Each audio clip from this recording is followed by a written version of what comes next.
I won my work's costume contest, which had a $500 prize, but instead of getting $500, I got a letter saying that I was getting fired because I violated our work's dress code, and there is no way they can just screw me like that, right?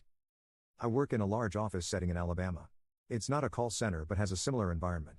Officially, there isn't a uniform and you can wear whatever as long as it isn't against the dress code, but several of my managers are religious and very southern judgy ladies who harass certain people in the office over the way they look, either with inappropriate unwanted compliments or overly judgmental comments.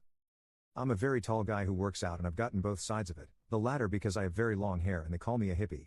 I know a lot of female coworkers who've gotten much worse because of very conservative clothing, and in the time I've worked here I've seen multiple complaints to the HR about comments made to them which have ended in them being fired in the next week. Being harassed over clothing/body stuff is a big topic among my coworkers and it has made for a terrible office environment. On the Glassdoor for our company 75% of the reviews specifically reference this aspect of working here.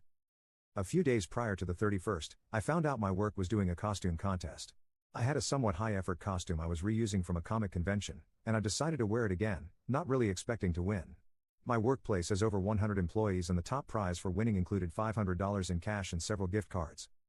It is worth noting that the costume is not in any way sexual or inappropriate for work, or more specifically from our dress code.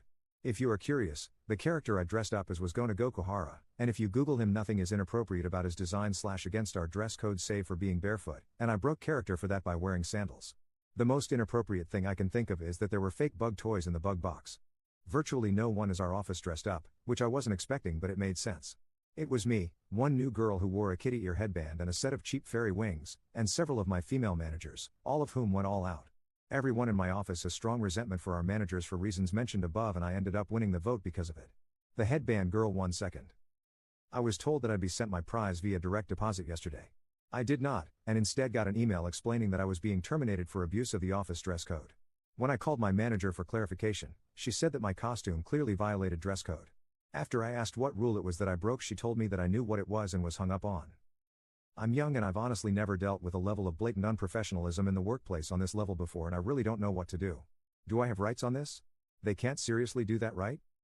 Update. Well, my problem essentially ended up closing itself out within a day. Had initially planned on writing this last night but got sucked into a web novel, Worm, really good stuff, which made me forget about it.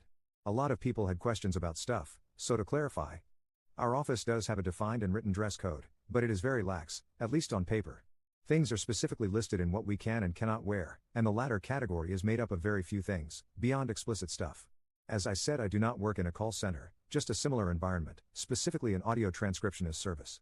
We listen to audio calls and type them out, and we use foot pedals the entire time, where taking off your shoes at your desk is strongly encouraged to make it easy. Because of this, many people wear sandals regularly and no footwear is listed in the dress code at all. I did wear sandals as Gonta but I always wore those at work. If you brought dress shoes or heels to my job and wore them, I actually think it would make it impossible if not give you an injury. And my suit actually stood out quite a bit because basically no guys dress that formally ever. I did have the butterfly net, not a hammer as some people said, haha, Gonta's not that kind of guy, but one of my managers had a real looking chainsaw so I don't think this is valid. I told them my name was Gonta and explained the character a bit but don't think my managers or anyone looked it up and saw Killing Game, as several people had guessed. In the email ranking thing I got I was listed as Happy Bug Scientist, so I severely doubt this is what happened. Very soon after my initial post, a friend I'd told about what happened had his father call me, a guy who owns a mid-sized business in another part of town. We spoke for a while about what happened and my prior experiences and he ended hiring me. It's a much nicer and considerably better well-paying job than my last one, and my bosses don't seem to be crazy, so I'm happy. Glassdoor reviews aren't scary, either.